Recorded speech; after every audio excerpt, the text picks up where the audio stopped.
Hare Krishna. దండవత్ Pranam. Telugu Gita class కి స్వాగతం.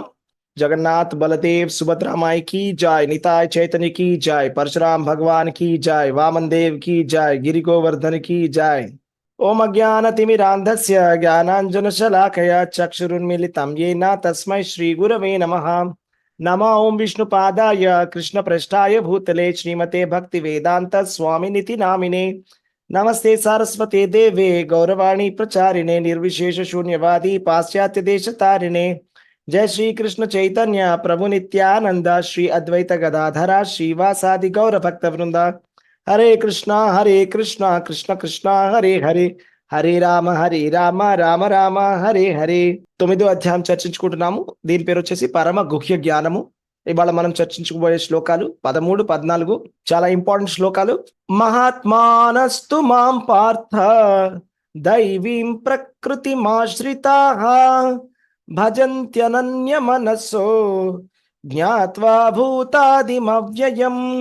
ఓ పార్థ, భ్రాంత చిత్తులు కానటువంటి మహాత్ములు మాత్రము దైవీ ప్రకృతిని ఆశ్రయించి యుందురు. వారు నన్ను ఆదియును అవ్యయుడును అగు దేవాది దేవునిగా నెరిగియుండుటచే నా భక్తియుత సేవలో సంపూర్ణముగా నిమగ్నులై యుందురు. అయితే ఈ శ్లోకంలో ఏం చెప్తున్నారంటే, మహాత్మానాంస్తు మాం పార్థ దైవీం ప్రకృతిమాశ్రిత. అంటే ఇక్కడ మహాత్ముల గురించి చెప్పడం జరిగిందండి. మహాత్ములు అంటే ఎవరు అనే విషయాన్ని మనం తెలుసుకోవడానికి ప్రయత్నం చేద్దాం. అయితే ఈ శ్లోకానికి కిందటి శ్లోకానికి ఉన్నటువంటి కనెక్షన్ కూడా అర్థం చేసుకోవడానికి ప్రయత్నం చేద్దాం. ఇంతకు ముందు శ్లోకాలలో కృష్ణ భగవానుడు ఏం చెప్పడం జరిగిందంటే, ఎవరైతే గనక కృష్ణుణ్ణి సామాన్యమైనటువంటి మానవుడు అని అనుకుంటారో అలాంటి వాళ్ళు మూఢులు అనేటువంటి విషయాన్ని చెప్పడం జరిగింది. అలాగే మోహితులైనటువంటి వాళ్ళు, దానవ లేకపోతే నాస్తికమైనటువంటి భావాలు కలిగినటువంటి వాళ్ళు కూడా కృష్ణ భగవానుడిని నమ్మరు అని చెప్పడం జరిగింది. అయితే ఈ శ్లోకంలో ఎవరైతే నమ్ముతారో మహాత్ములు, వాళ్ళ గురించి చెప్పడం జరిగింది. మహాత్ములు అంటే ఎవరు అనే విషయాన్ని మనం తెలుసుకోవడానికి ప్రయత్నం చేద్దాం. ఇక్కడ ఏం చెప్పారండి, మహాత్మానాంస్తు మాం పార్థ దైవీం ప్రకృతిమాశ్రిత భజంత్య అనన్య మనస్సో జ్ఞాత్వా భూతాదిం అవ్యయం. ఇక్కడ ఫస్ట్ ఆఫ్ ఆల్ మనము మహాత్మా అనేటువంటి పదానికి నిర్వచనం తెలుసుకోవడానికి ప్రయత్నం చేద్దాం. ఎవరు మహాత్ముడు అంటే, మనం మహాత్మా అంటే జనరల్గా మనకి పొలిటికల్ లీడర్స్ గుర్తొస్తారు మైండ్కి. కానీ మహాత్మా అనేది పొలిటీషియన్స్కి ఇవ్వాల్సినటువంటి రబ్బర్ స్టాంప్ కాదు అనే విషయాన్ని మనం గుర్తించాలి. మహాత్మా అనేది ఎవరు అంటే ఎప్పుడు కూడా దైవీం ప్రకృతి ఆశ్రిత. అంటే దైవీ ప్రకృతి అంటే రెండు రకాలైనటువంటి ప్రకృతులు ఉంటాయి. ఒకటి అంతరంగ శక్తి, ఒకటి బహిరంగ శక్తి. ఆంతరంగ శక్తి అంటే యోగమాయ, బహిరంగ శక్తి అంటే మహామాయ. ఎవరైతే కామ్య కర్మలలో రతులైనటువంటి వాళ్ళని మహామాయ లేకపోతే వాళ్ళు బహిరంగ శక్తితోటి కలిసి ఉన్నారనమాట. వాళ్ళు బహిరంగ శక్తి, మాయాశక్తి యొక్క ఆశ్రయాన్ని తీసుకున్న వాళ్ళు. ఎవరైతే మహాత్ములై ఉంటారో, ఎవరైతే గొప్ప భక్తులై ఉంటారో వాళ్ళు భగవంతుడి యొక్క భక్తి శక్తి అంటే రాధారాణి శక్తి యొక్క ఆశ్రయాన్ని తీసుకుని ఉంటారన్నమాట, అంతరంగిక శక్తిని. సో వాళ్ళ సిమ్టమ్ ఏంటి, వాళ్ళు ఏ విధంగా మనం గుర్తుపట్టాలి, ఓకే వీళ్ళు మహాత్ముడా కాదా ఈయన అని తెలుసుకోవాలంటే ఇక్కడ చాలా స్పష్టంగా చెప్పారు. దైవీం ప్రకృతి ఆశ్రిత, అది మొదటి సిమ్టమ్ అనమాట. ఏంటిది దైవీ ప్రకృతి ఆశ్రిత అంటే భగవంతుడి యొక్క భక్తి శక్తి లేకపోతే అంతరంగిక శక్తి యొక్క ఆశ్రయాన్ని తీసుకొని ఉంటారు ఈ మహాత్ములు. తర్వాత ఏం చేస్తారట వాళ్ళు, భజంతి అనన్య మనస్సు అంటే అనన్యమైనటువంటి మనస్సుతో వాళ్ళు భగవంతుడిని భజిస్తారు. ఇది ఇంపార్టెంట్ లక్షణం. వీళ్ళందరూ కూడా మహామాయ చేతిలో లేరు, వీళ్ళందరూ యోగమాయ చేతిలో ఉన్నారు. ఎప్పుడైతే కనుక మనము శ్రీకృష్ణ భగవానుడికి శరణాగతి పొందుతామో ఆ వెంటనే మనము మహామాయ చేతిలోంచి యోగమాయ చేతిలోకి వెళ్ళిపోతాం. మహామాయ అంటే అప్పుడు మనని యమధర్మరాజు, ఇతర దేవతలు, అందరూ గ్రహాలు, నవగ్రహాలు అన్ని మన్ని మెయింటైన్ చేస్తాయి. మహామాయలో ఉన్నంత వరకు, కృష్ణుడి యొక్క శరణాగతి పొందనంత వరకు మనని నవగ్రహాల యొక్క ఎఫెక్ట్ ఉంటుంది. అందరూ దేవతలు, యమధర్మరాజు మన మీద కూడా ఉంటది. వీళ్ళందరూ కూడా చూసుకోవడం జరుగుతుంది. ఎప్పుడైతే మనము కృష్ణ భగవానుడి యొక్క శరణాగతి పొందుతామో ఇంకా శ్రీకృష్ణ భగవానుడే డైరెక్ట్గా చూసుకుంటాడు. అది చాలా ఇంపార్టెంట్ విషయం. మనం అలాగే శ్లోకంలో కూడా కృష్ణ భగవానుడు చెప్తారు, ఎవరైతే అనన్యముగా కృష్ణుడిని చింతిస్తారో వాళ్ళ యోగక్షేమాలని నేనే స్వయంగా చూసుకుంటారని కృష్ణ భగవానుడు చెప్పడం జరిగింది. అంటే ఇంకా వాళ్ళు ఇంకా భౌతిక ప్రకృతి యొక్క ఆధ్వర్యంలో ఇంకా ఆ జీవులు ఉండడు. ఆ జీవుడు భౌతిక ప్రకృతి యొక్క ఆధ్వర్యంలో ఉండడు. లేకపోతే భౌతిక ప్రపంచంలో ఈ భౌతిక ప్రపంచానికి సంబంధించినటువంటి దేవతల యొక్క ఆధ్వర్యంలో కూడా ఇంకా ఆ జీవుడు ఉండడు. డైరెక్ట్‌గా శ్రీకృష్ణ భగవానుడి యొక్క కంట్రోల్‌లో ఉండడం జరుగుతుంది. ఇది మనం తెలుసుకోవాల్సినటువంటి విషయం. ఇంకోటేంటంటే మహాత్మా. మహాత్మా అనేవాళ్ళు వాళ్ళేంటంటే వాళ్ళ అటెన్షన్‌ని ఎటు కూడా డైవర్ట్ చేయకుండా కృష్ణుడిని మాత్రమే వాళ్ళు పట్టుకొని ఉంటారు. ఇది మహాత్ముడి యొక్క సింప్టమ్ అన్నమాట. మహాత్మానాంస్తు మాం పార్థ దైవీం ప్రకృతిమాశ్రితః భజంతి అనన్య మనసో. అనన్య అంటే డైవర్షన్ ఉండదు వాళ్ళకి.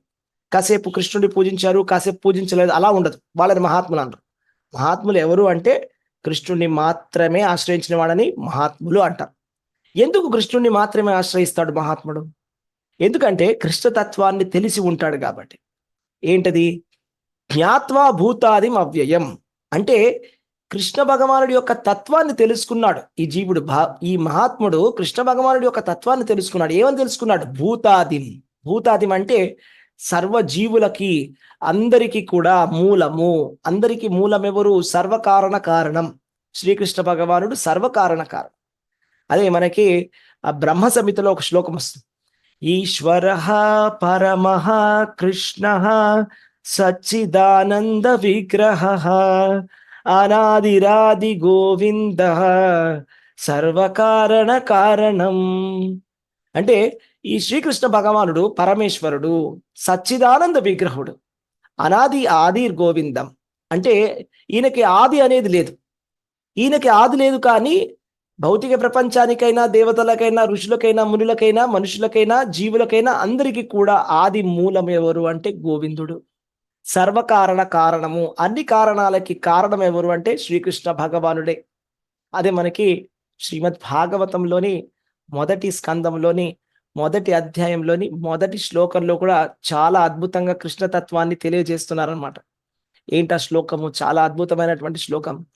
ఓం నమో భగవతే వాసుదేవాయ జన్మాద్యస్య యతోన్యయాత్ ఇతరతశ్చార్త్వేష్వభిజ్ఞస్వరాట్ తేనే బ్రహ్మ హృదాయ ఆది కవయే ముహ్యంతి యత్సూరయః తేజో వారి మృదాం యథా వినిమయో యత్ర త్రిసర్గో మృషా ధామ్నా స్వేన సదా నిరస్తకుహకం సత్యం పరం ధీమహి. ఈ ట్రాన్స్లేషన్ నేను చదువుతాను. చాలా ఇంపార్టెంట్ ట్రాన్స్లేషన్ ఇది. దీని ట్రాన్స్లేషన్ ఏంటంటే, ఓ ప్రభు శ్రీకృష్ణ, వసుదేవ తనయుడువు, సర్వవ్యాపి అయినటువంటి భగవానుడువు అగు నీకు గౌరవపూర్వక వందనములను అర్పించుచున్నా. పరతత్వమును వ్యక్తమగు విశ్వముల సృష్టి స్థితి లయములకు పరమ మూల కారణుడును అగుటచే శ్రీకృష్ణ భగవానుని నేను ధ్యానించుచున్నాను. ప్రత్యక్షముగాను పరోక్షముగాను సర్వ సృష్టుల జ్ఞానమును కలిగియున్న అతడు తనకు పరమైన కారణము వేరొకటి లేనందున స్వతంత్రుడై ఉన్నాడు. అతడే తొలుత వేద జ్ఞానమును ఆదిజీవి అయిన బ్రహ్మదేవునికి హృదయమునందు తెలియజేసెను. అగ్నియందు జలదర్శనము లేదా జలమునందు స్థల దర్శనము వంటి భ్రాంతిమయములైనటువంటి వాటిచే మనుజుడు మోహగ్రస్తుడగుట రీతి అతని కారణముననే మహామునులు, దేవతలు కూడా మోహమునకు గురి అగుదురు.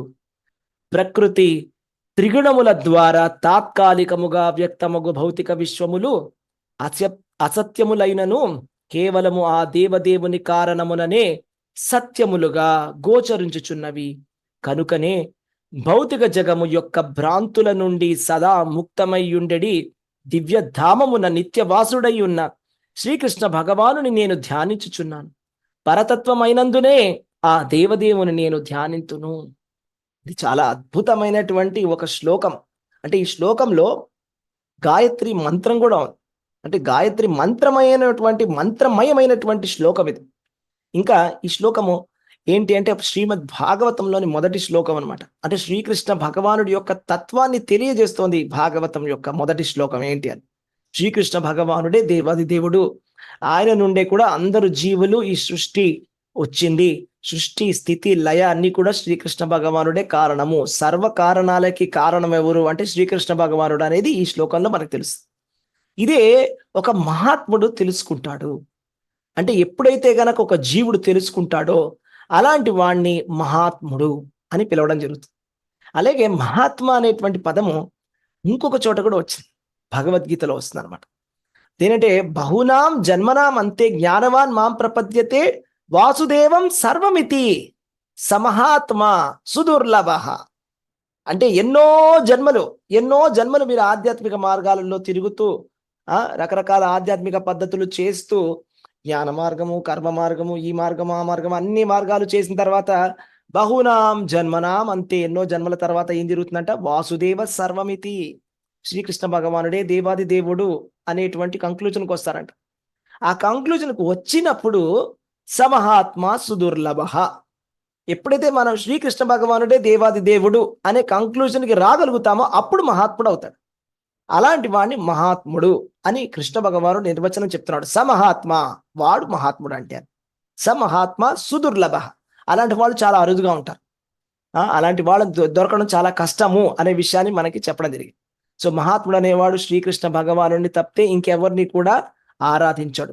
లేకపోతే శ్రీకృష్ణ భగవానుడి యొక్క శరణాగతి పొందిన వాడినే మహాత్ముడు అని పిలవాలి. మరి శ్రీకృష్ణ భగవానుడి యొక్క శరణాగతి పొందని వాడిని ఏమని పిలవాలి అంటే అలాంటి వాడిని దురాత్మ అని పిలవాలి. అంటే మహాత్మకి ఆపోజిట్ ఏంటి? దురాత్మ. దురాత్మ అంటే అంటే మహామూర్ఖుడు. ఎందుకు మహామూర్ఖుడు? ఎందుకు దురాత్మ? ఎందుకు చెడ్డవాడు? అంటే అసలు ఇంత అరుదైనటువంటి మనిషి శరీరం మనకి దొరికింది. మానవ శరీరం దొరకడమే చాలా చాలా దుర్లభమైనటువంటి విషయం. ఇలాంటి దుర్లభమైనటువంటి మానవ శరీరము దొరికి భారతవర్షంలో మనం పుట్టి మనము కృష్ణ భగవానుడి గురించి తెలుసుకోలేకపోయాం, కృష్ణతత్వాన్ని తెలుసుకోలేకపోయాము, భాగవత ధర్మాన్ని ఆచరించలేకపోయాము అంటే అది చాలా చాలా చాలా చాలా బ్యాడ్ లక్ అని చెప్పుకోవాలి. కాబట్టి అలాంటి పరిస్థితిలో వాళ్ళని మహాత్ములు అని పిలవడానికి కుదరదనమాట.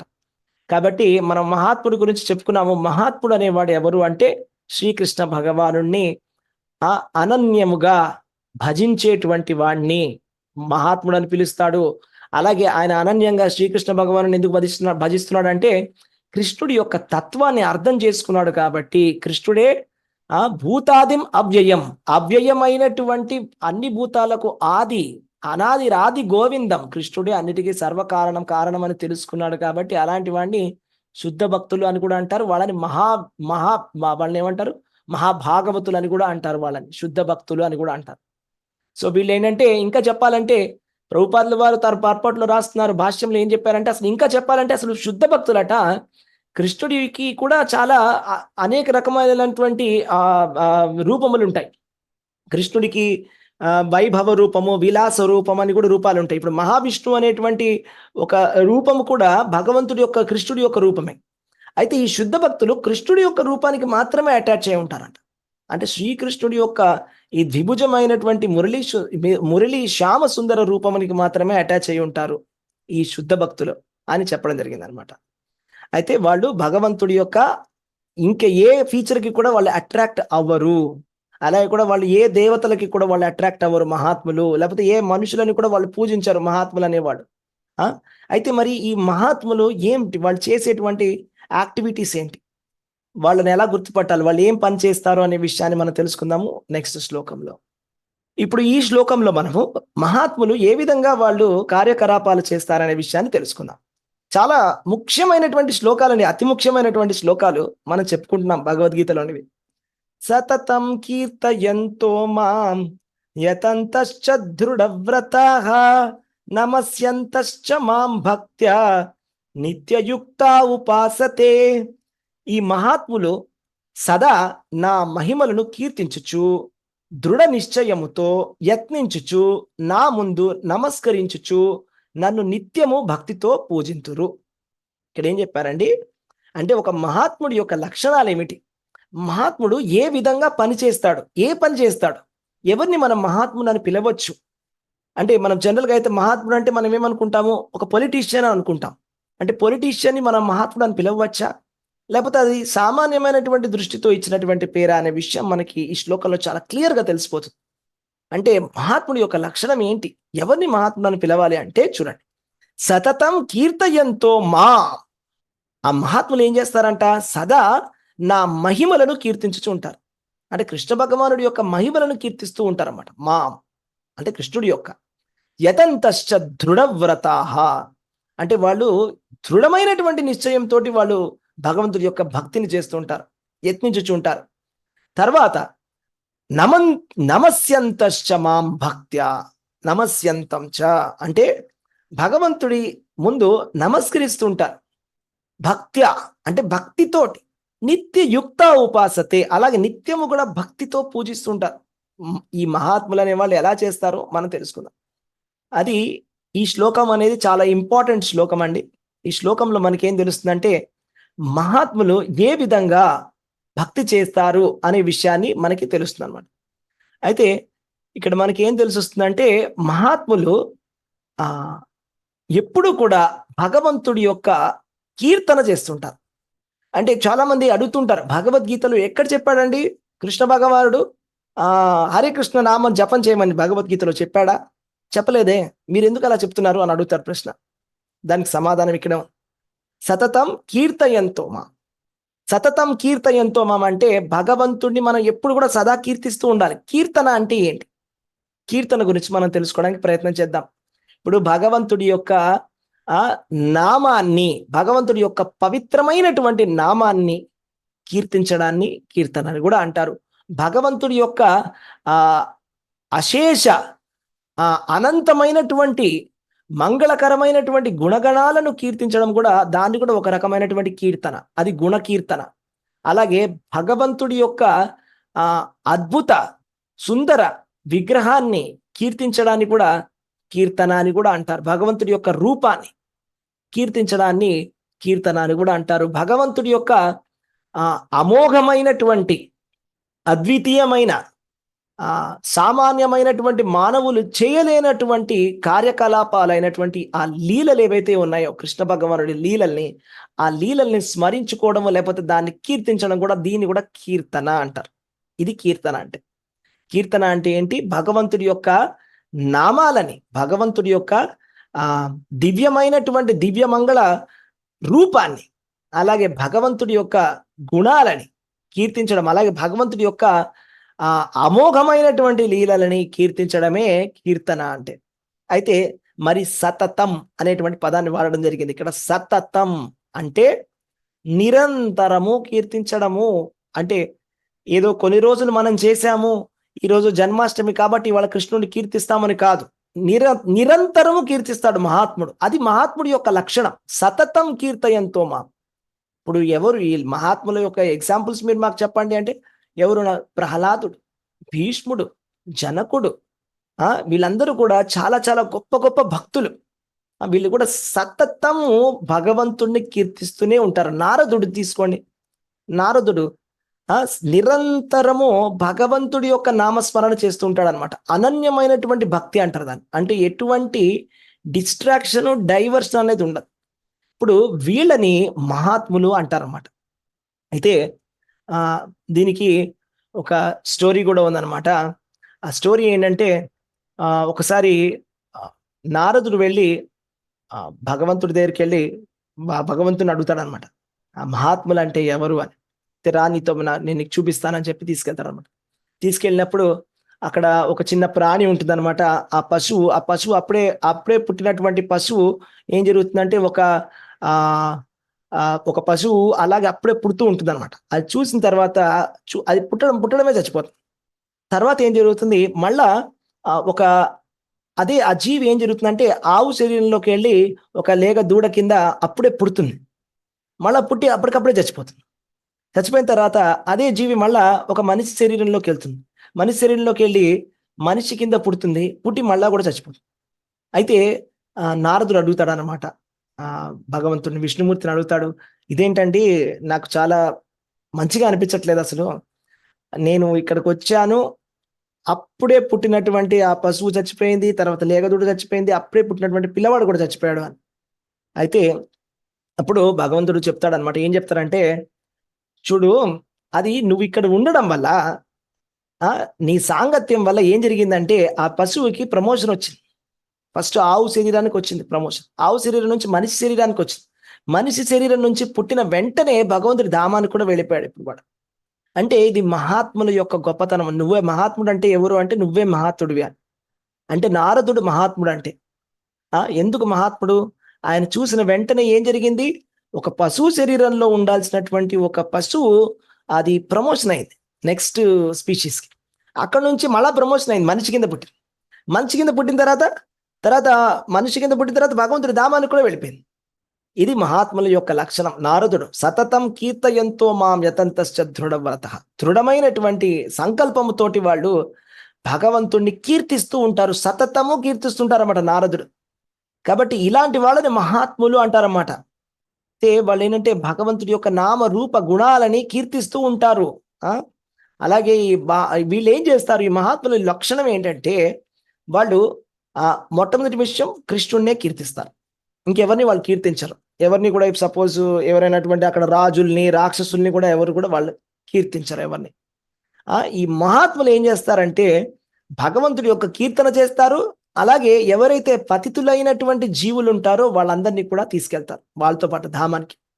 పతితులైనటువంటి జనాలని వాళ్ళు వచ్చి వాళ్ళకి ఎక్స్ప్లెయిన్ చేసి నాలెడ్జ్ ఇచ్చి వాళ్ళని భగవంతుడి ధామానికి తీసుకెళ్తారు. ఇది మహాత్ముల యొక్క లక్షణం. అంటే ఎవరైతే కనుక ఈ సంసారం అనేటువంటి చక్రములో చిక్కుకొని మాయ ప్రభావంలో మాయ చేతిలో చిక్కుకొని ఉన్నారో, ఎవరైతే భగవంతుడిని మర్చిపోయి రజస్తమో గుణాలలో కొట్టుకుంటూ అనేక రకమైనటువంటి మూడు రకాలైనటువంటి క్లేశాలని అనుభవిస్తూ జన్మ జన్మలు కష్టపడుతున్నారు, అలాంటి వాళ్ళని వెనక్కి తీసుకెళ్ళడానికి వస్తారు ఈ మహాత్ములు ఈ ప్రపంచానికి. అందుకని ఇక్కడ ఏం చెప్పారంటే దృఢవ్రత యతంతశ్చ అని చెప్పారు. ఇక్కడ దృఢవ్రత అనేది చాలా ఇంపార్టెంట్ అండి. మనం భక్తి చేస్తే ఎలా చేయాలి తెలుసా? దృఢవ్రత. ఇప్పుడు మీరు ఏదైనా ఒక వ్రతం చేయాలంటే ఎలా చేస్తారు వ్రతాన్ని? దృఢమైనటువంటి సంకల్పంతో చేయాలండి వ్రతాన్ని. దృఢమైనటువంటి సంకల్పం అనేది మనలో ఉండాలి, ఆ సంకల్ప బలం ఉండాలి. అంటే ఇప్పుడు మనం ఒక సంకల్పం తీసుకున్నామంటే నేను రోజుకి కనీసం 16 మాలలను జపం చేస్తాను అనేటువంటి సంకల్పం మనలో ఉంది అంటే ఆ 16 మాలల జపము చెయ్యకుండా మనం ఆ రోజు నిద్రపోకూడదు. ఇది దృఢవ్రత. అంటే మనం ఒక సంకల్పం తీసుకున్నామంటే దృఢమైనటువంటి సంకల్పము, దాన్ని దాటకూడదు, మనము చీటింగ్ చేయకూడదు, సిన్సియర్గా చేయాలి భక్తిని. ఒకరోజు చేశాను, ఒకరోజు నచ్చింది చేశాను, ఒకరోజు నచ్చలేదు చేయలేదు, ఒకరోజు నా మూడు బాగుంది చేశాను, ఒకరోజు నాకు మూడు బాగాలేదు నేను చేయలేదు, ఇది కాదు, దీన్ని భక్తి అంటారు. ఇది దృఢవ్రత కాదు. దృఢమైనటువంటి సంకల్పంతో చాలా గట్టిగా భగవంతుడి పాదాలను పట్టుకోవాలి, చాలా గట్టిగా దృఢమైనటువంటి మన మనసుతోటి మనం డిటర్మినేషన్ తోటి మనం ఇది చేయాలి భక్తిని. ఇలాగ చేయాలన్నమాట భక్తిని. యతంతశ్చ అంటే ఒక ప్లాన్ వేయడం అనమాట. ఎలాగైతే పొలిటీషియన్స్ ఒక ప్లాన్ వేస్తారు, ఇప్పుడు ఎలక్షన్స్ వస్తున్నాయి కదా, ఇప్పుడు వాళ్ళకు ఒక ప్లాన్ వేసుకుంటారు, ఈ విధంగా మనం గెలుస్తాం ఇలా ఇలా ఇలా. అలాగా వాళ్ళు ఒక ప్లాన్ వేసుకొని వాళ్ళు సక్సెస్ అవుతారు. అలాగే యతంతశ్చ అంటే మనం కూడా ఒక ప్లాన్ అనేది ఉండాలి మనకి భక్తిలో. ఇప్పుడు నేను ఎన్ని మాలలు జపం చేస్తున్నాను, కొన్ని మాసాల తర్వాత ఎన్ని మాలలు నేను జపం చేయబోతున్నాను, పెంచాలి, పెంచుతూ వెళ్ళాలి, తగ్గించకూడదు ఎప్పుడు కూడా. అక్కడే ఉండిపోకూడదు, తగ్గించకూడదు. ఇప్పుడు అక్కడే ఉండిపోవడం అంటే ఎలాగంటే ఇప్పుడు ఎల్కేజీలో ఉన్నాడు అనుకోండి పిల్లాడు, ఎల్కేజీ నుంచి ఫస్ట్ స్టాండర్డ్కి వస్తాడు. ఫస్ట్ స్టాండర్డ్లోనే ఒక 1 year 2 years 2 ఏళ్ళు 3 ఏళ్ళు 4 ఏళ్ళు 10 ఏళ్ళు ఉంటారా? ఇప్పుడు 4 ఏళ్ళు ఉన్నాడు అనుకోండి ఒక పిల్లాడు ఫస్ట్ స్టాండర్డ్లోనే, ఏం చెప్తాం మనం అప్పుడు? ఏమైందని అడుగుతాం, ఏమైనా ప్రాబ్లం వచ్చిందా అని. కాబట్టి ఎక్కడ కూడా మనం ఒకటే చోట ఆగిపోకూడదు భక్తిలో, ముందుకి వెళ్తూ ఉండాలి, స్టక్ అయిపోకూడదు అనమాట.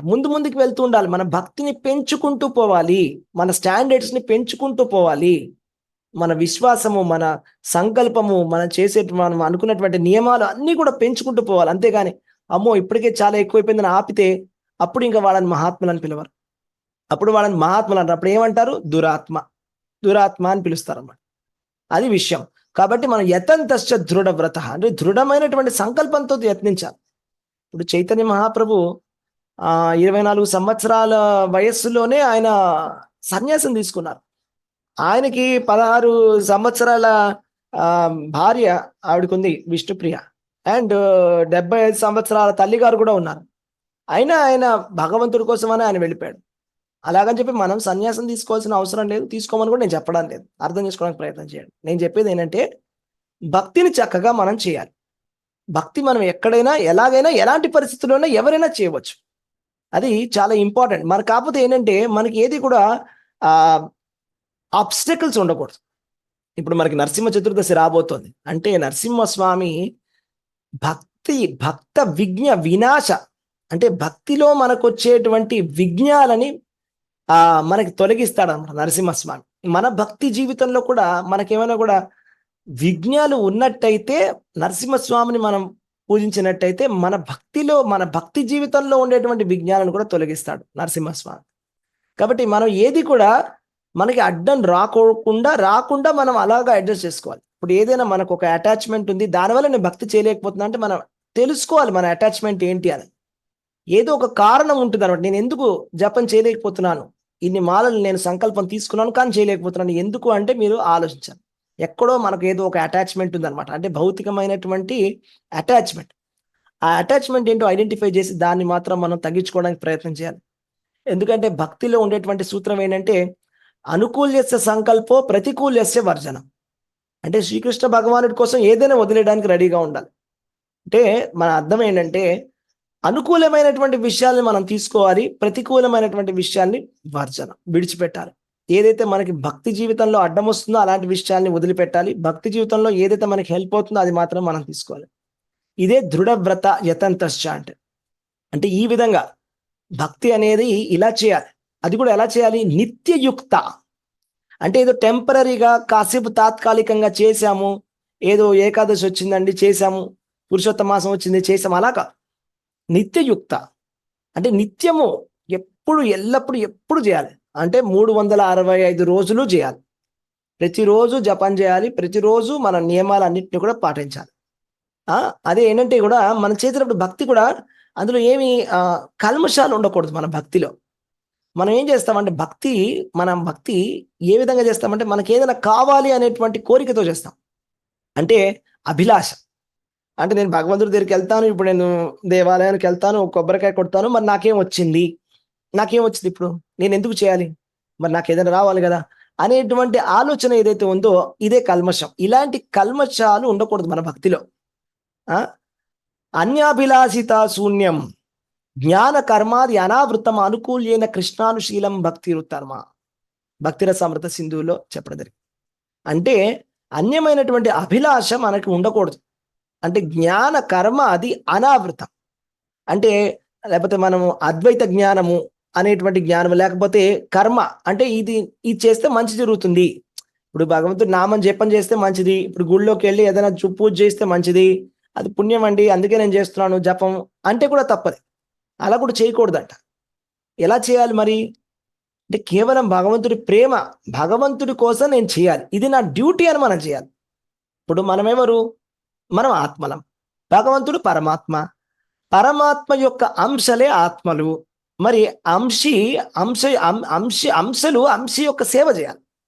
భగవంతుడి సేవ చేయడం అనేది నేను సేవకుణ్ణి అనే విషయాన్ని మనం తెలుసుకోవాలి. ఫస్ట్ నేను భగవంతుడి సేవకుణ్ణి అని నేను ఎప్పుడైతే తెలుసుకుంటానో అప్పుడు నేను సేవ చేయడం మొదలు పెడతాను. మనకి ఏమవుతుందంటే ఈ భౌతిక ప్రపంచంలో విని విని సేవకుడు అనే వర్డ్ నచ్చదు. సేవకుడు అంటే చిచి నేను సేవకుడు అవడం ఏంటి అని. అలా కాదు, అది మన పొజిషనే. అది భగవంతుడు విభువు, మనము అణువు. మనం యాక్చువల్గా భగవంతుడి యొక్క సేవకులమే. అలాంటి పొజిషన్లోనే మనం ఉండాలి, ఆ పొజిషన్లోనే మనం ఉన్నాం, అది ఫ్యాక్ట్. ఇది మనం అర్థం చేసుకోవడానికి ప్రయత్నం చేయాలి. అర్థం చేసుకొని భగవంతుడి యొక్క గొప్పతనం ఏంటి, ఆయన ఎంత గొప్పవాడో తెలుసుకోవాలి, మనం ఎంత చిన్నవాళ్ళమో అది కూడా తెలుసుకోవాలి. ఒకసారి మీకు ఒక ఎగ్జాంపుల్ చెప్తాను. ఒకసారి ప్రభుపాదుల వారు తమాల్ కృష్ణ గోస్వామి మహారాజ్ అని ఒక గొప్ప మహారాజు ఉన్నారన్నమాట. ఆ మహారాజ్ దగ్గరికి వచ్చారన్నమాట. మహారాజ్ దగ్గరికి వచ్చి ఇలా అన్నారు, ప్రభుపాదుల వారు అన్నారు, ఈ ఈ సృష్టిలో, భగవంతుడి యొక్క సృష్టిలో కృష్ణుడు గోలోకం అనేటువంటి ఆధ్యాత్మిక ధామంలో ఉంటాడు. ఆధ్యాత్మిక ప్రపంచం అనేటువంటి ప్రపంచం ఉంది, అది 3 వంతులు ఉంటుంది. ఆధ్యాత్మిక ప్రపంచంలో వైకుంఠ లోకాలన్నీ కూడా ఉంటాయి. భౌతిక ప్రపంచము 1 వంతు మాత్రమే, 3 వంతులు ఆధ్యాత్మిక ప్రపంచం. ఆ 1వ వంతు అయినటువంటి భౌతిక ప్రపంచంలో అనంతమైనటువంటి బ్రహ్మాండాలు ఉన్నాయి. 1 కాదు 2 కాదు, ఎన్నో అనంతమైనటువంటి బ్రహ్మాండాలు ఉన్నాయి. ఆ అనంతమైనటువంటి బ్రహ్మాండాలలో ఒక్క బ్రహ్మాండంలో 7 ఖండాలు ఉన్నాయి. ఆ 7 ఖండాలలో భారతదేశం అనేటువంటి ఒక దేశం ఉంది. ఆ భారతదేశంలో సారీ, భారతదేశం కాదు, ఆయన అమెరికా గురించి చెప్పారు. అక్కడ ఆ 7 ఖండాలలో నార్త్ అమెరికా అనేటువంటి ఖండం ఉంది. ఆ నార్త్ అమెరికా అనేటువంటి ఖండంలో ఒక సిటీ ఉంది. ఆ సిటీలో ఒక టెంపుల్ ఉంది, ఇస్కాన్ టెంపుల్ ఉంది. ఆ ఇస్కాన్ టెంపుల్‌లో అక్కడ ఉన్నటువంటి టెంపుల్ కమాండరు ఒక ఆయన ఉన్నాడు. ఆయన పేరు తమాలకృష్ణ గోస్వామి. ఆయన చాలా గొప్పవాడని అనుకుంటున్నాడు అని. అయితే తమాలకృష్ణ గోస్వామి మహారాజ్ చెప్తున్నారన్నమాట ఇంటర్వ్యూలో. ఆయన ఇలా చిన్నగా అయిపోయాడని. అంటే ఎక్కడి నుంచో ఆయన జస్ట్ అలా ఆయన ప్రభుపాద వారు చూపించారన్నమాట. నువ్వు ఎంత చిన్నవాడివి అని చూపించారు. అంటే మన పొజిషన్ ఇది. ఈ భౌతిక ప్రపంచం, ఆధ్యాత్మిక ప్రపంచం, ఇంత పెద్ద ఆధ్యాత్మిక ప్రపంచం ఉంది. అందులో చిన్న భౌతిక ప్రపంచం ఒకటో వంతు. అందులో ఎన్నో అనంతమైనటువంటి భువన భాండాలు ఉన్నాయి. అందులో ఎన్నిటిలోనో 14 లోకాలు ఉన్నాయి. అందులో భూలోకం చిన్నది. ఆ భూలోకంలో అన్నిటికన్నా చిన్న ప్లానెట్ అది. అందులో మనం ఇండియాలో ఉన్నాం. ఆ ఇండియా అనేటువంటి దేశంలో ఒక చిన్న రాష్ట్రం ఉంది. ఆ రాష్ట్రంలో ఎంతో మంది జనాభాలు ఉన్నారు. అందులో ఎంతో మంది, మనం ఉండేటువంటి రాజ్యంలో, మనం ఉండే ఊర్లో ఎంతో మంది లక్షల మంది ఉన్నారు. అందులో మనం ఒకళ్ళం. ఇది మన పొజిషన్. కాబట్టి ఇలాంటి పొజిషన్‌లో ఉన్నవాళ్ళం మనము భగవంతుడి యొక్క సేవ చేయడమే మనకి శ్రేష్టం. భగవంతుడి యొక్క సేవని మనము నెగ్లెక్ట్ చేసినట్టయితే శాస్త్రాలు ఏమని చెప్తాయంటే ఆత్మహ. ఆత్మహ అంటే ఆత్మహంతార. ఆత్మహంతార అంటే ఆత్మహత్య చేసుకున్నట్టే అని.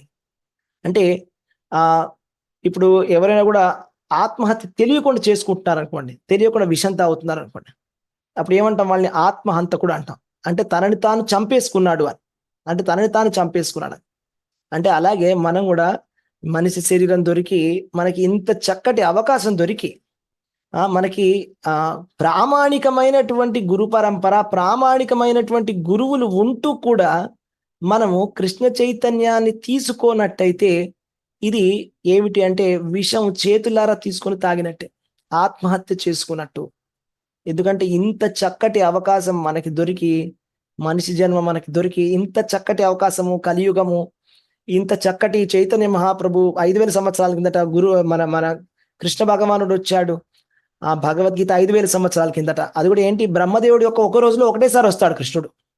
అలాంటిది ఈ కలియుగంలో, ఈ ద్వాపర యుగంలోనే కృష్ణుడు వచ్చాడు 5000 సంవత్సరాల కింద. ఆ కృష్ణ భగవానుడు వచ్చినప్పుడు చైతన్య మహాప్రభు వస్తాడు. 5000 సంవత్సరాల కిందట చైతన్య మహాప్రభు వచ్చి ఈ కీర్తన, మన సంకీర్తన, కృష్ణ చైతన్య ఉద్యమాన్ని చాటి చెప్పారు. హరే కృష్ణ మహామంత్రాన్ని మనకి ప్రభుపాదుల వారు ప్రపంచం అంతా ఇచ్చారు. మనకి ప్రభుపాదుల వారు ఇన్ని పుస్తకాలు ఇచ్చి, అన్ని ఇచ్చి, హరే కృష్ణ మహామంత్రాన్ని ఇచ్చి, కలియుగంలో అతి సులభమైనటువంటి మార్గాన్ని ఇచ్చి, భగవంతుడి ధామానికి వెళ్ళడానికి ఇచ్చిన అవకాశం ఇచ్చి కూడా మనం తీసుకోలేదంటే అప్పుడు అలాంటి వాళ్ళని ఆత్మహంతారా అంటే ఆత్మహత్య చేసుకున్నటువంటి వాడు, అంటే చేతులారా తనని తాను చంపేసుకుంటున్నాడు అనేటువంటి విషయం అనమాట. ఇది మనం తెలుసుకోవాలి. ఇది దురాత్మకి మహాత్మకి ఉన్నటువంటి తేడా. మనం దురాత్మ నుంచి మహాత్ముడు అవ్వడానికి ప్రయత్నం చేయాలి. మహాత్ముడు ఏం చేస్తాడు? సతతము కీర్తయంతో మా, భగవంతుడి యొక్క కీర్తనని సతతము చేయాలి. ఈ కీర్తన అనేటువంటిది నవవిధ భక్తిలో ఒక అంగం. భాగవతంలో చెప్తారు కదా, శ్రవణం కీర్తనం విష్ణు స్మరణం. శ్రవణము కీర్తనం విష్ణు స్మరణం అనేటువంటి ఒక శ్లోకంలో ఏం చెప్పారు? 9 అంగాల గురించి చెప్పారు. 9 రకాలైనటువంటి భక్తులు ఉంటాయి, నవవిధ భక్తి. అందులో మొదటిది శ్రవణము, రెండవది కీర్తనం. అంటే మీరు చాలా చక్కగా కృష్ణుడి గురించి విన్నట్టయితే విని విని విని విని విని నెక్స్ట్ ఆటోమేటిక్గా కీర్తన స్టార్ట్ అవుతుంది. ఎప్పుడైతే మీరు చక్కగా వింటారో శ్రవణము, తర్వాత కీర్తన స్టార్ట్ అవుతుంది. అయితే మనం ఏం చేస్తాము? అయితే ఈ మహాత్ములు ఏం చేస్తారంటే కృష్ణ భగవాను 5 రసాలలో వాళ్ళు పూజిస్తారు. శాంతరసము, దాస్యరసము, సాఖ్య, వాత్సల్య, మాధుర్యం. శాంతరసంలో చేసే వాళ్ళు ఎవరు అంటే, ఇప్పుడు కృష్ణ భగవానుడి చేతిలో ఉండేటువంటి మురళి, ఆ వేణువు. మనకి భాగవతంలో వేణు గీత అనేటువంటి ఒక అధ్యాయం ఉంటుంది. రాసపంచకంలో ఒక అధ్యాయం, చాలా అద్భుతమైనటువంటి అధ్యాయం అనమాట. గోపికలందరూ కూడా ఆ వేణువు యొక్క గొప్పతనాన్ని చెప్తారు. ఆ కృష్ణ భగవానుడు ఊదేటువంటి ఆ మురళి ఎంత పుణ్యం చేసుకుంది, కృష్ణుడి చేతిలో ఉంటూ ఆ కృష్ణుడి యొక్క అధరాలని అంటుకుంటూ ఆ అమృతాన్ని తాగుతున్నది అనేటువంటి అద్భుతమైనటువంటి కీర్తన ఉంటుంది. సో అలాగా అది శాంతరసంలో ఉండడం అనేది అది. దాస్యరసం అంటే భగవంతుడికి నేను దాసుణ్ణి అనేటువంటి భావనతో దాస్యం చేయడం. సాఖ్యరసము అంటే ఏ విధంగా అయితే అర్జునుడు సకుడు కింద అంటే ఒక ఫ్రెండ్ కింద ఉన్నాడు, అది సాఖ్యరసం. వాత్సల్య రసం అంటే అన్నిటికన్నా వాత్సల్య రసంలో అందరికన్నా గొప్ప ఎవరు అంటే యశోదామాత. యశోదామాత మించిన వాళ్ళు ఎవరు లేరు వాత్సల్య రసంలో. ఏ విధంగా అయితే కృష్ణుడు ఏమైపోతాడో అని నిరంతరం ఆలోచిస్తాం. మనం ఎలా ఆలోచిస్తాము? కృష్ణుడు నా తండ్రి, కృష్ణ నన్ను నువ్వు చూసుకోవాలి. కానీ యశోదమ్మ అలా ఆలోచించదు. యశోద ఎలా ఆలోచిస్తుందంటే కృష్ణుడు ఏమైపోతాడో, కృష్ణుడిని నేను చూసుకోకపోతే కృష్ణుడికి జలుబు వస్తుందేమో, కృష్ణుడికి ఆకలిస్తుందేమో అని కృష్ణుడి గురించి ఆలోచిస్తుంది. ఇది ప్రేమ అంటే, ఇది వాత్సల్య భక్తి అంటే. ఇంకా అన్నిటికన్నా ఉత్తమమైనది మాధుర్య రసం. మాధుర్య రసం అంటే అది కృష్ణుడి యొక్క రాణులైనా ఉండొచ్చు, లేకపోతే ఈ గోపికలు ఎప్పుడు నిరంతరము శ్రీకృష్ణ భగవానుడినే స్మరిస్తూ ఉంటారు. వాడు శ్రీకృష్ణ భగవానుడు ఆ గోపికల్ని విడిచి ఎప్పుడైతే మథురకి వెళ్ళిపోతాడో, మథుర నుంచి ద్వారకకి వెళ్ళిపోతాడో, వాళ్ళందరూ కూడా విరహంలోనే కృష్ణుడిని నిరంతరము తలిచేవారట. వాళ్ళు ఏమి చూసినా, ఏది చూసినా వాళ్ళ కృష్ణుడే గుర్తొచ్చేది. సో ఇంత అద్భుతమైనటువంటి ఈ 5 రసాలలో ఈ మహాత్ములు భగవంతుణ్ణి పూజిస్తారు. అయితే మనకి చైతన్య మహాప్రభు ఏంటంటే మాధుర్య అనేటువంటి రసాన్ని మనకి చెప్పడం జరిగింది అనమాట. ఇదేంటంటే వేదాలలోనే చాలా రహస్యమైనటువంటి విషయం. మీరు కావాలంటే వెళ్ళి చూడండి, ఏదైనా సంప్రదాయం, ఏ సంప్రదాయంలో ఎక్కడ ఎవరు మాధుర్య రసం గురించి ఎవరు చెప్తున్నారు. రాధాకృష్ణుల యొక్క ఈ భక్తి గురించి, ఈ భాగవతంలో ఉండేటువంటి ఈ లీలల గురించి ఎవరైనా చర్చించే వాళ్ళు ఎవరైనా ఉన్నారా? ఇంత అద్భుతమైనటువంటి ఈ పరంపర, చైతన్య మహాప్రభు యొక్క పరంపర. ఈ మహాత్ములు అనే వాళ్ళు ఏం చేస్తారు అందుకని అంటే మనస వాచ కర్మణ కృష్ణుణ్ణి కీర్తిస్తారు. మనసుతోటి కృష్ణుణ్ణి స్మరిస్తారు, వాక్కుతోటి కృష్ణుణ్ణి కీర్తిస్తారు, కృష్ణుడి నామాన్ని జపిస్తారు. అలాగే వాళ్ళ శరీరంతో కూడా కృష్ణుడి యొక్క సేవను చేస్తారు. మనం పొద్దున్నే లేచి మనం బ్రహ్మముహూర్తంలోనే లేవాలి. బ్రహ్మముహూర్తంలో లేచి మొట్టమొదటి చేయాల్సినటువంటి పని మంగళహారతి.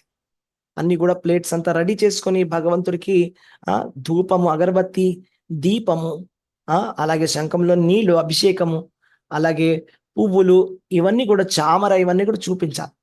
అంటే మనం చేతులతోటి, మనస్సుతోటి చేస్తున్నాము, అలాగే వాక్కుతోటి చేస్తున్నాము, అలాగే కర్మణ మన చేతులతోటి, మన శరీరంతో కూడా మనం ఆ శ్రీ విగ్రహాల యొక్క ఆరాధన చేయాలి. అక్కడ మనం అంతా కూడా మన పూజ గదిని క్లీన్ చేసుకొని రెడీ చేసుకొని కూర్చొని మనం ఈ పూజ చేయాలి. అలాగా భక్తి చేయాలి. ఎన్నో యాక్టివిటీస్ ఉంటాయి భక్తిలో. ఏంటో యాక్టివిటీస్? కొన్ని రోజులు మనం ఫాస్టింగ్ చేయాలి. ఫాస్టింగ్ ఏ రోజు చేయాలి? ఏకాదశి నాడు ఫాస్టింగ్ చేయాలి, జన్మాష్టమి నాడు ఫాస్టింగ్ చేయాలి, రామనవమి, నరసింహ చతుర్దశి, గౌర పూర్ణిమ అంటే భగవంతుడి యొక్క పుట్టినటువంటి రోజులు, భగవంతుడు ఆవిర్భవించినటువంటి రోజులు. భగవంతుడికి పుట్టుక అనేది ఉండదు. అయితే ఉపవాసం అనేది మనం చేస్తాం. మహాత్ములు ఈ రూల్స్ అన్ని కూడా కరెక్ట్గా ఫాలో అవుతారు. అన్ని రూల్స్ ఫాలో అవుతారు, ఏ రూల్స్ బ్రేక్ చేయరు మహాత్ములు. మనం అందరూ కూడా మహాత్ములు అవడానికి ప్రయత్నం చేయాలి. యాక్చువల్గా చెప్పాలంటే భక్తి చాలా ఈజీ.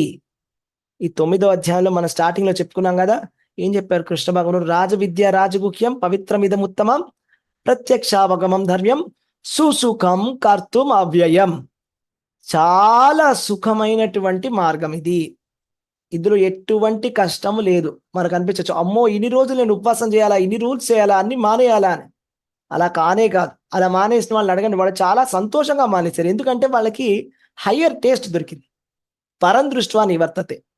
అంటే ఇప్పుడు సైకిల్ తొక్కుతున్నటువంటి పిల్లవాడికి ఎప్పుడైతే మీరు మోపెడ్ ఇస్తారో, బైక్ కొనిస్తారో, ఆ సైకిల్ మీద ఇంట్రెస్ట్ పోతుంది. అలాగే ఇది కూడా. అంటే మనకి హయ్యర్ టేస్ట్. మనం ఇప్పుడు ఏకాదశి నాడు మనం భగవంతుడి కోసం ఉపవాసం చేస్తే అయ్యో అని కడుపు మాడిపోయినట్టుగా ఏం బాధ ఏం లేదు, చాలా సంతోషంగా ఉంటుంది. భగవంతుడి కోసం మనం ఏదైనా కూడా చేస్తే, సేవ చేస్తే చాలా హ్యాపీగా ఉంటుంది. భగవంతుడి కోసం చేసిన త్యాగము మనకి చాలా ఆనందాన్ని ఇస్తుంది.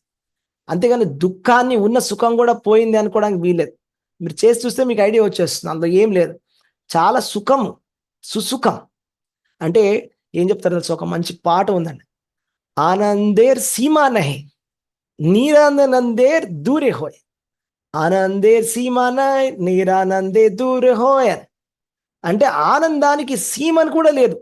సీమ అంటే ఏంటి? బార్డర్. అసీమితమైనటువంటి ఆనందం. నిరానందే దూర హోయ్ అంటే నిరానందం, దుఃఖం వెళ్ళిపోయింది. అసీమితమైనటువంటి చెప్పలేనంత ఆనందం. అంటే మనము ఎక్స్‌ప్లెయిన్ చేయలేం. దానికి ఒక బార్డర్ అనేది లేదు. దానికి ఒక లెక్కలేనంత ఆనందం మనలో వచ్చేస్తుంది. అది కృష్ణ చైతన్య మార్గం అంటే. ఎంతో ఇది జస్ట్ రూల్స్ కాదు. ఆనందం. ఆనందమయోభ్యాసాత్ సుసుఖం కర్తుమవ్యయం. ఎంతో సంతోషం, ఎంతో ఆనందం, ఎంతో హ్యాపీనెస్. అసలు హ్యాపీనెస్ కావాలి అని కోరుకునే వాళ్ళు కృష్ణ చైతన్య మార్గాన్ని పట్టుకోవాలి. లేదండి మేము మాకు దుఃఖమే కావాలి, మాకు అసలు ఆనందం చూడాలని లేదు, మాకు స్వీట్ వద్దు, మాకు లైఫ్లో ఒక టేస్ట్ అనేది వద్దు, మా లైఫ్ అంతా డల్గా ఈ మాయలోనే ఆ పునశ్చర్విత చర్వనాన అంటే ఓ తొక్క ఉంటుంది కదా, అది ఎలాగంటే ఇప్పుడు మన షుగర్ కేన్ తాగుతాం కదా, చెరుకు రసం. ఆ చెరుకు గడ్డల్ని వాళ్ళు ఆ మెషిన్లో పెడతారు. పెట్టి మళ్ళీ వెనక్కి తీసిన తర్వాత పిప్పిలాగా వస్తుంది అనమాట. ఆ పిప్పి పునశ్చర్విత చర్వనానం అంటే ఆ పిప్పి ఏదైతే ఉందో మిగిలిపోయిన తొక్కను పడేస్తాడు వాడు. అది తీసుకొని నమిలామనుకోండి కొద్దిగా ఒక రసం, ఒక జ్యూస్ వస్తుంది, ఒక డ్రాప్ వస్తుంది. సపోజ్ మాకు వద్దండి, మాకు ఈ కృష్ణ చైతన్య మార్గం, మాకు ఇంత ఆనందం, మాకు ఇంత సుఖం వద్దు, మాకు ఆ పడిపోయినటువంటి ఆ చెరుకు రసం పిప్పి ఉంది కదా, అది తీసుకొని మేము నవ్వులుకుంటాం అన్నట్టుగా ఉంటుంది భౌతిక జీవితం అనేది. అది ఎందుకంటే పునశ్చర్విత చర్వనానం అంటే అది నమిలి నమిలి నమిలి నమిలి పడేసినటువంటి విషయాన్ని తీసుకొని మళ్ళా దాన్ని నమిలితే ఏం సంతోషం ఉంది అందులో రసమే లేదు. కానీ భాగవతం రసమాలయం,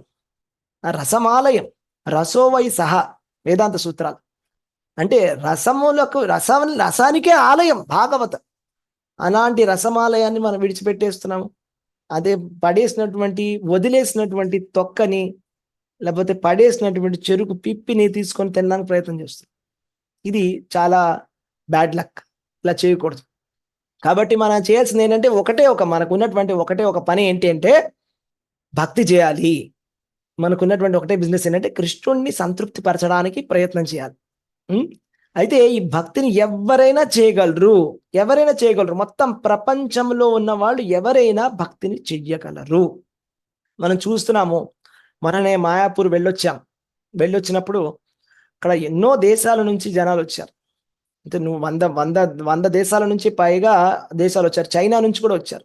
చైనా వాళ్ళు అంటండి, మనం అనుకుంటాము అయ్యో మమ్మల్ని తినివ్వట్లేదు, మా రూల్స్ అన్ని ఆపేస్తున్నారు అని అనుకోకండి. ఎందుకంటే చైనా వాళ్ళు మనకి అట్లీస్ట్ కొన్ని రూల్స్ అనేవి ఉన్నాయి, ఇవి తినాలి అవి తినకూడదని. వాళ్ళు కనిపించే ప్రతి ప్రాణిని తినేస్తారు.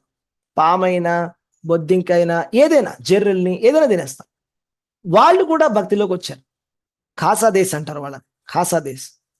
అలాంటి వాళ్ళు యాక్చువల్ చైనా వాళ్ళు ఏది వదిలిపెట్టరు, గబ్బిలం కూడా తింటారు.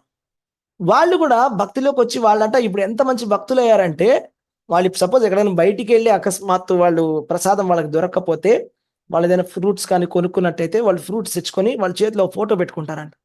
కృష్ణుడిది, రాధాకృష్ణ ఫోటో ముందు పెట్టుకొని ఆ ఫ్రూట్స్ని రాధాకృష్ణకు ఆఫర్ చేసి, తులసి వేసి ఆఫర్ చేసి అప్పుడు తీసుకుంటారంట.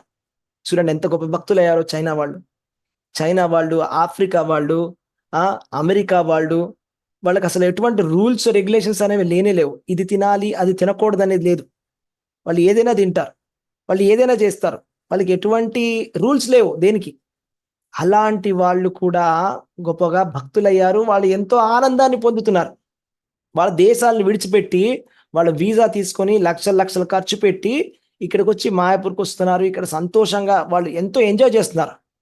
అయితే మన దౌర్భాగ్యం ఎలా ఉందంటే, భగవంతుడు అంతా కూడా మన ఊళ్ళోనే ఉన్నాడు. మన దేశంలోనే ఇక్కడే ఉన్నాడు, పక్కనే ఉన్నాడు. కానీ మనకేంటంటే అక్కడికి వెళ్ళాలి, అక్కడికి వెళ్ళి వాళ్ళు చేసే పనులు మనం చేయాలి.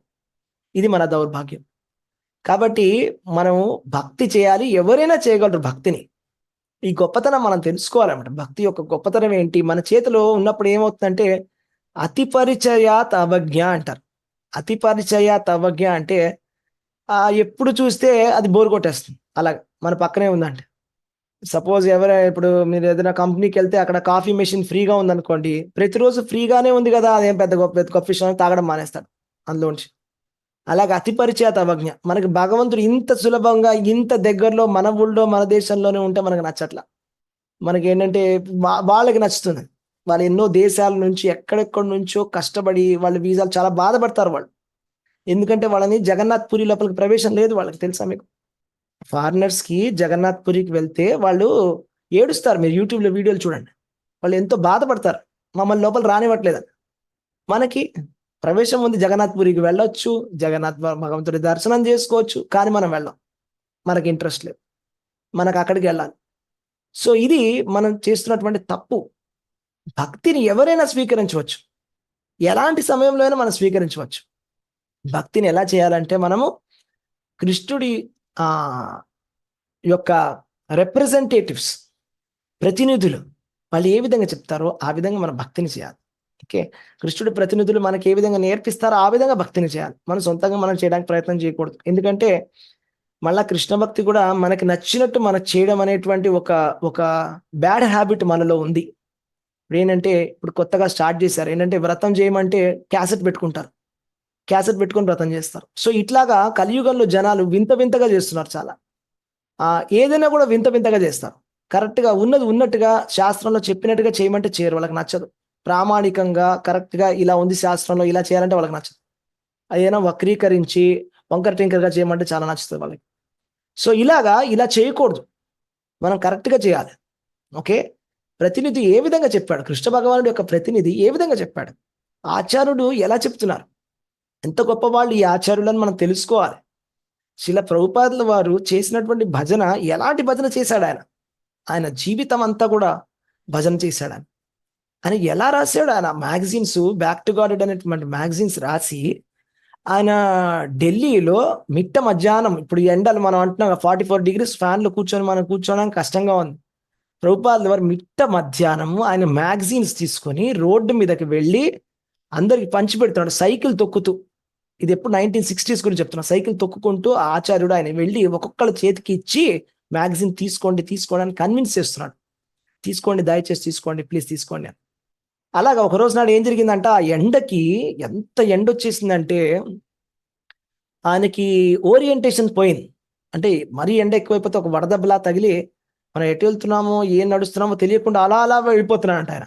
వెళ్ళిపోతుంటే ఓరియంటేషన్ లేకుండా ఎవరు తెలిసినటువంటి వాళ్ళు బృందావనంలోనో ఢిల్లీలోనో ఆయన తీసుకొని నీళ్లు తాగించి కూర్చోబెట్టారంట. సో ఇలాగా ఆచార్యులు ఎంత కష్టపడుతున్నారు, ఎంత చెప్పడానికి ప్రయత్నం చేస్తున్నారు, ఎన్ని త్యాగాలు చేస్తున్నారు మన కోసం అనేటువంటి విషయాన్ని మనం గ్రహించాలి. వాళ్ళ తపన మనం తెలుసుకోవాలి, వాళ్ళు చేసినటువంటి భజన ఏంటో మనం తెలుసుకోవాలి. వీళ్ళని మహాత్ములు అంటారు. మహాత్ములు అంటే వాళ్ళు సతతం కీర్తయంతోమ, వాళ్ళు బ్రేక్ తీసుకోరు భగవంతుడి భక్తిలో. ఇవాళ చేసాము, రేపు చేయము, ఒకరోజు చేసాము అయిపోయిందని కాదు. ఏడాదికి ఒక రోజు, మాసానికి ఒక రోజు, వారానికి ఒక రోజు, ఇలాంటి భక్తి కాదు. సతతము వాళ్ళు కీర్తిస్తూ ఉంటారు, ఎప్పుడు భగవంతుడిని కీర్తిస్తూనే ఉంటారు, వాళ్ళు అదే పనిలో ఉంటారు, వాళ్ళు మహాత్ములు. అలాంటి వాళ్ళ మార్గదర్శనంలో మనం నడవాలి. వాళ్ళు మనకి ఒక రూట్ మనకి నేర్పించారు, వాళ్ళు ఒక మార్గాన్ని మనకి ఇస్తున్నారు. మార్గాన్ని అందుకోవాలి, ఇదేం పెద్ద కష్టమేం కాదు. ఇదేమి అదేదో చెప్తారు, ఎవరో మొన్న నేను ఒక స్టోరీ వింటున్నాను. రంగనాథ స్వామిని ప్రత్యక్షం చేసుకోవడానికి ఇక్ష్వాకు మహారాజట వేసంకాలంలో హిమాలయాలకు వెళ్ళి అక్కడ చుట్టూ నిప్పులు అన్ని పెట్టుకొని 1000 సంవత్సరాలు తపస్సు చేశారంట. ఇలాంటి తపస్సు చేయమని చెప్పడం లేదు చైతన్య మహాప్రభు. ఏం చెప్తున్నాడు చైతన్య మహాప్రభు? ఈ హరే కృష్ణ మహామంత్రాన్ని జపం చేయమని చెప్తున్నాడు. ఎక్కడుంటే అక్కడ కూర్చొని హ్యాపీగా కూర్చొని హరే కృష్ణ మహామంత్రం జపం చేసుకోవడం. మనకి నిజంగా చెప్పండి, మనకి నిజంగానే ఒక అరగంట టైం కూడా లేదా, ఒక గంట టైం కూడా లేదా, ఒక గంటల టైం నిజంగా లేదా మనకి? అన్నిటికీ టైం ఉంటుంది, మరి కృష్ణ భక్తికి ఎందుకు టైం ఉండదు? అన్ని పనులు చేయడానికి మనకు టైం ఉంటుంది, సీరియల్ చూడడానికి టైం ఉంటుంది, మూవీకి వెళ్ళడానికి టైం ఉంటుంది, ఫోన్లో మాట్లాడాలి గంటలు గంటలు గంటలు గంటలు గంటలు గంటలు ఫోన్లో మాట్లాడడానికి టైం ఉంటుంది. మరి జపం చేయడానికి ఎందుకు టైం ఉండదు? టైం లేదు అని ఎందుకు అంటున్నాం మనం? అసలు ఇదంతా కూడా మనం ఉట్టిగానే చేస్తున్నాం. ఇదంతా కూడా మానేసేసి మనం కరెక్ట్గా భక్తిని ప్రామాణికంగా చేయడానికి ప్రయత్నం చేయాలి. అండ్ మనం ఈ నమ్మకము, శ్రద్ధ పెట్టుకోవాలి. మనకి ఏం చెప్తున్నారు ఆచార్యులు, కరెక్ట్గా చెప్తున్నారు. మనం ఈ మార్గాన్ని స్టార్ట్ చేస్తే కొన్ని రోజులకో, కొన్ని మాసాలకో, కొన్ని నెలలకో, కొన్ని సంవత్సరాలకో మనకి ఈ ప్రేమ అనేది వస్తుంది, మనలో ఇంప్రూవ్మెంట్ మనకు తెలుస్తుంది. ఫస్ట్ నమ్మకం పెట్టుకొని ఫస్ట్ స్టార్ట్ చేయాలి. అలా స్టార్ట్ చేసి మంచిగా భక్తిని పెంచుకుంటూ వెళ్ళాలి. ఇలా చేయాలి. ఇలా చేసినట్టయితే మన భక్తి కూడా చాలా ఇంప్రూవ్ అవుతుంది. మనము ఫైనల్ రిజల్ట్ ఏదైతే ఉందో కృష్ణుడిని పొందడం అనేటువంటి ఈ రిజల్ట్ని మనం పొందగలం. చాలా అద్భుతమైనటువంటి రిజల్ట్ అది. శ్రీకృష్ణ భగవానుడిని చేరుకోవడం అంటే అది సామాన్యమైనటువంటి విషయం కాదు.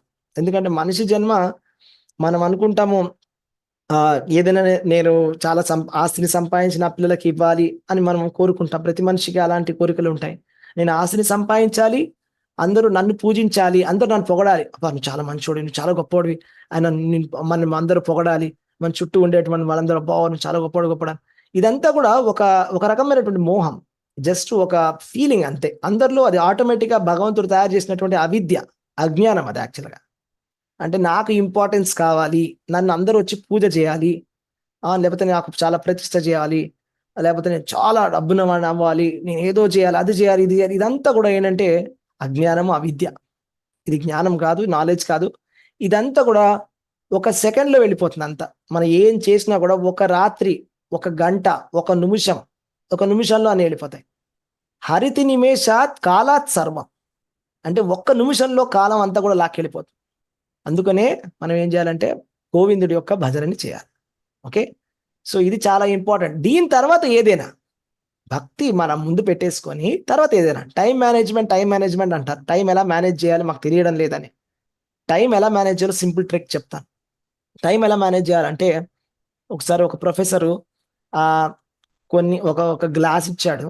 గ్లాస్ ఇచ్చి అందులో కొన్ని ఒక గ్లాస్లో కొన్ని రాళ్ళని, కొంచెం మట్టి, చిన్న రాళ్ళని ఇచ్చాడు అనమాట. ఇందులో మాక్సిమం పెట్టండి అని. వాళ్ళు ఫస్ట్ మట్టి వేశారు, తర్వాత చిన్న చిన్న రాళ్ళు వేశారు, పెద్ద రాళ్ళు వేశారు, అన్నీ వేశారు. తర్వాత ఒక ఎగ్జాంపుల్ చూపించాడు. ఏం చేశాడు ప్రొఫెసరు, ఒక చిన్న కప్పు తీసుకొని ఫస్ట్ పెద్ద రాళ్ళు పెట్టాడు. పెద్ద రాళ్ళు పెట్టిన తర్వాత చిన్న రాళ్ళు పెట్టాడు. చిన్న రాళ్ళు పెట్టిన తర్వాత మట్టి వేశాడు. మట్టి వేసిన తర్వాత వాటర్ వేశాడు. అప్పుడు ఫుల్ అది మొత్తం అన్ని నిండిపోయింది. అంటే కరెక్ట్గా మొత్తం ఇచ్చిన కంటెంట్స్ అన్ని కంప్లీట్గా వెళ్ళిపోయాయి లోపల. అంటే మన లైఫ్లో ఫస్ట్ పెద్ద రాళ్ళని పెట్టాలి. ప్రయారిటీస్. ఫస్ట్ ప్రయారిటీ మన హెల్త్కి, తర్వాత ప్రయారిటీ భక్తికి, తర్వాత ఏదైనా. ఫస్ట్ మన హెల్త్ బాగుంటే మనం బతుకుంటే మన శరీరం బాగా ఉంటే మనం భక్తి చేయొచ్చు. హెల్త్ జాగ్రత్తగా చూసుకోవాలి.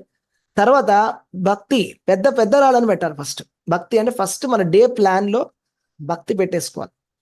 ఇంత సమయము నేను జపం చేస్తాను అని మనం ఫస్ట్ ఫిక్స్ చేసుకోవాలి. తర్వాత నెగోషియేషన్, అంటే మిగిలిన సమయంలో మిగతా పనులు చేస్తాను. అంతేగాని ఫస్ట్ మిగిలిన పనులన్నీ చేసేస్తాను, ఎంత టైం మిగిలితే అందులో భక్తి చేస్తాను కాదు. అది తప్పు, అది రాంగ్ ప్రయారిటైజేషన్. అలా చేయకూడదు. అలా చేస్తే మన టైం దొరకదు. ఫస్ట్ హెల్త్కి, మన భక్తికి టైం ఇచ్చేసేసారు. భక్తికి టైం ఇవ్వాలి. ఇచ్చిన తర్వాత చిన్న చిన్న రాళ్ళన్నీ కూడా పెట్టుకోవాలి. ఇవన్నీ కూడా చిన్న రాళ్ళు అనే విషయాన్ని మనం అర్థం చేసుకోవడానికి ప్రయత్నం చేయాలి. భగవద్గీత చదివి విని మన లైఫ్లో ఉండే ఏ విషయమైనా ఏదైనా కూడా సెకండరీనే. అవన్నీ కూడా టెంపరీ. హరతి నిమేషాత్ కాలాత్ సర్వం. కాలం ఒక్క నిమిషంలో తీసుకెళ్ళిపోతుంది. అవన్నీ కూడా ఎక్కువ సమయం పట్టదు అవన్నీ పోవడానికి. కానీ నిత్యము ఉండేది, ఎప్పుడు మనం ఉండేది భగవంతుడు, కృష్ణ భగవానుడు, పరమాత్మ. ఇదే మనం ఆత్మలం అనే విషయాన్ని మనం గ్రహించాలి. ఓకే, సో ఇవాళ ఈ శ్లోకాలు, ఈ రెండు కూడా ఇంపార్టెంట్ శ్లోకాలు. ఈ శ్లోకాలలో మనం ఏం తెలుసుకున్నామంటే మహాత్ముల యొక్క లక్షణాన్ని తెలుసుకున్నాం. మహాత్ములు ఎంత గొప్పవాళ్ళు అనే విషయాన్ని తెలుసుకున్నాము. మహాత్ములు ఏ విధంగా అనన్యంగా కృష్ణ భగవానుడి యొక్క కీర్తన చేస్తారు, సతతము కీర్తిస్తారు. అలాంటి వాళ్ళని మహాత్ములను తెలుసుకున్నారు. దృఢమైనటువంటి సంకల్పంతో వాళ్ళు భక్తి చేస్తారు, భగవంతుడికి నమస్కారం చేస్తారు, భగవంతుడి యొక్క జపం చేస్తారు, మాలలు జపం చేస్తారు. అలాగే ఇంకొక ఇంపార్టెంట్ విషయము, ఇక్కడ మామ్ అనేటువంటి పదం 2 సార్లు వాడడం జరిగింది. మామ్ అంటే మళ్ళీ మీరేమైనా అనుకోవచ్చు, మామ్ అంటే నేను, అంటే నన్ను అని. కృష్ణుడు చాలా స్పష్టంగా చెప్తున్నాడు నన్నే అని. మళ్ళీ కొంతమంది అంటారు లేదు, కృష్ణుడు అంటే కృష్ణుడు కాదు, కృష్ణుడు లోపల ఉండేటువంటి ఎవరో, ఇలాంటివన్నీ మాటలకి ఆస్కారం లేకుండా కృష్ణుడు 2 సార్లు మామ్ అని చెప్పాడు. ఇక్కడ సతతం కీర్తయంతో మాం యతంతశ్చ దృఢవ్రత నమస్యంతశ్చ మాం భక్త్యా 2 సార్లు వచ్చింది. మాం, నన్ను మాత్రమే అని చాలా స్పష్టంగా చెప్తున్నాడు. ఇది తెలుసుకున్న వాళ్ళని మహాత్ములు అంటారు. సో కాబట్టి మనం ఈ విషయాన్ని తెలుసుకోవాలి. నెక్స్ట్ వచ్చేటువంటి క్లాస్లో, అంటే రేపు మనం చర్చించుకున్నటువంటి శ్లోకాలలో ఏ విధములైనటువంటి భక్తులు చేస్తారు, పరోక్షంగా ప్రత్యక్షంగా భక్తి చేస్తారు అనే విషయాన్ని మనం తెలుసుకుందాం. ప్రత్యక్షంగా భక్తి చేసే వాళ్ళు భక్తులు, పరోక్షంగా కూడా కొంతమంది భక్తిని చేస్తారు కృష్ణ భగవానుడి భక్తి. సో వాళ్ళు ఎవరు అనే విషయాన్ని మనం రేపటి క్లాస్లో మనం తెలుసుకుందాం. సో అంతవరకు సెలవు. Thank you. హరే కృష్ణ. ఎవరికైనా ఏమైనా ప్రశ్నలు ఉంటే అడగవచ్చు. ఓకే, హరే కృష్ణ. హరే కృష్ణ ప్రభుజీ, దండవత్ ప్రణామ్ ప్రభుజీ. దండవత్ చాలా ప్రణామ్. బాగుంది ప్రభుజీ క్లాస్. హరే కృష్ణ ప్రభుజీ, దండవత్ ప్రణామ్. దండవత్ హరే ప్రణామ్. కృష్ణ ప్రభుజీ, దండవత్ ప్రణామం. హరే కృష్ణ. భాష ప్రభుజీ, హరే కృష్ణ. ఎన్నో విషయాలు తెలుసుకున్నాము. చాలా బాగా చెప్పారు ప్రభుజీ. హరే కృష్ణ. భక్తి గురించి, భగవంతుడి గురించి చాలా బాగా చెప్పారు Prabhuji. Hare Krishna Prabhu. Yes yes. Hare Krishna. Class వింటా అంటే మళ్ళీ వెనక్కి పోయిన వాళ్ళు బ్యాక్ వచ్చేస్తారు ప్రభుజీ. ప్రభుజీ దండ ప్రణామం. ధన్యవాద ప్రణామం. హరే కృష్ణ. నిజంగా ప్రభుజీ పని తర్వాతే జపం అనుకుంటాం, కానీ వాళ్ళు తెలుసుకున్నాం ప్రభుజీ. Very nice. హరే కృష్ణ. ప్రభుజీ, దండవత్ ప్రణామ్ ప్రభుజీ. Thank you Prabhuji. ఒక ఎగ్జాంపుల్ చాలా కరెక్ట్ గా అనిపించింది ప్రభుజీ. చెప్పండి మా.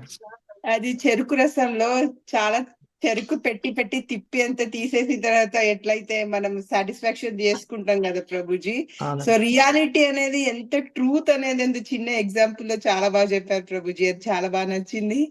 ఇంకొకటి ఏంటంటే ప్రభుజీ, మీరు అన్నారు ఆరోగ్యము చూసుకోవాలి, మళ్ళీ భక్తికి చాలా ఈజీ అని. కానీ నిజంగా భక్తిలో ఉంటే మన రెగ్యులేటరీ ప్రిన్సిపల్స్ ఫాలో చేసుకుంటూ చక్కగా ఉంటే అసలు ఆరోగ్యం అనేది ఎలా అవుతుంది అనేది ఒక సెకండరీ అని అనిపించింది ప్రభుజీ. అంత చక్కగా ఉన్నాయి మన ఇస్కాన్ కానివ్వండి, మన పొద్దున చేసే జపం కానివ్వండి, మన పూజా విధానంలో గాని చాలా చాలా ఆరోగ్యానికి సంబంధించినవి ఉన్నాయని నేను అనుకుంటున్నాను Prabhuji. It's very nice, Mataji. Thank you for that comment. Hare Krishna Prabhuji. Hare Krishna. భయం లేదు అనేటువంటి సామాన్య విషయాన్ని దేనికి ప్రియారిటీ ఇవ్వాలా, మిగతా పనులన్నీ ఏ టైం ప్రకారం చేసుకోవాలనే విషయాన్ని చక్కగా వివరించారు ప్రభు.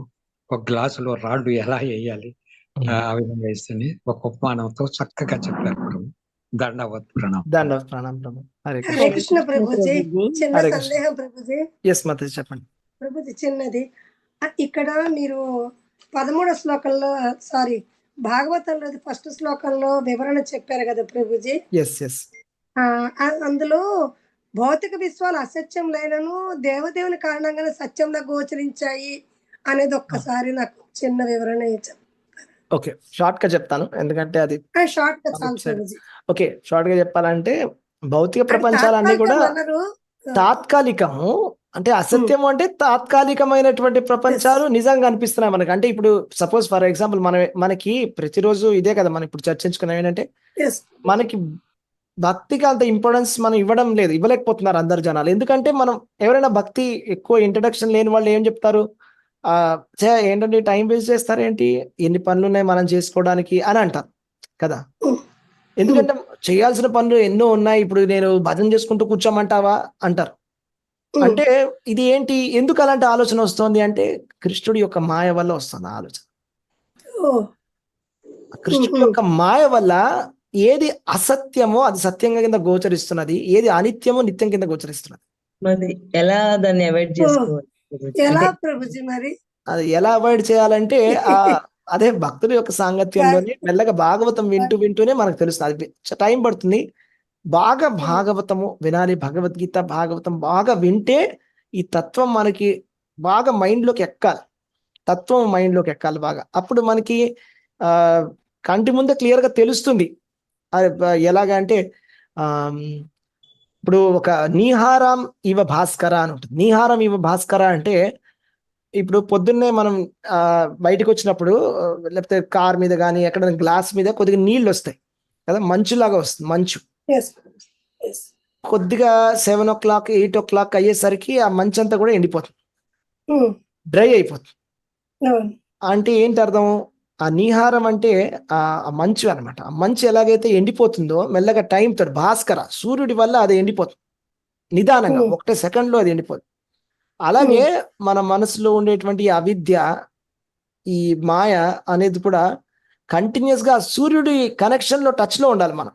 ఈ భాగవతము, ఈ భగవద్గీత అనే సూర్యుడి టచ్ లో ఉంటే, ఈ కృష్ణనామ జపం అనేటువంటి సూర్యుడి టచ్ లో ఉంటే కనుక మనం, అప్పుడు మనలో ఉండే అవిద్య కూడా అలాగా మాయమైపోతుంది, మెల్లమెల్లగా ఎవాపరేట్ అయిపోతుంది.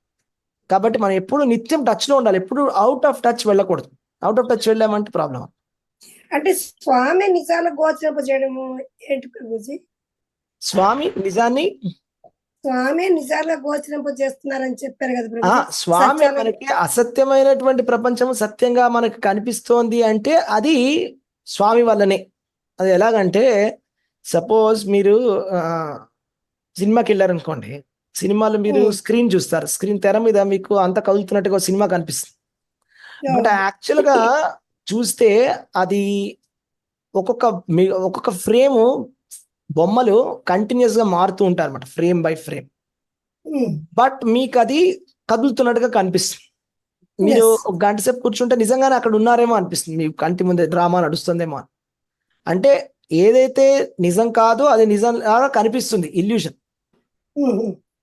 అలాగే మన కంటి ముందు మనకి ఏదైతే దేన్నైతే మనం చాలా సీరియస్ గా నిజం అని నమ్ముతున్నామో అది నిజం కాదు, అంటే పరమ సత్యం కాదు. సత్యం ఏంటంటే కృష్ణుడే, పరమ సత్యం కృష్ణుడే, కృష్ణ భక్తి అన్నిటికన్నా ఇంపార్టెంట్. కానీ మనకి పరమ సత్యం ఇదే, అది కాదు అని అనిపిస్తుంది కృష్ణుడి యొక్క మాయ వల్ల. అది కృష్ణుడే దానికి కారణం, కృష్ణుడి యొక్క మాయనే కారణం.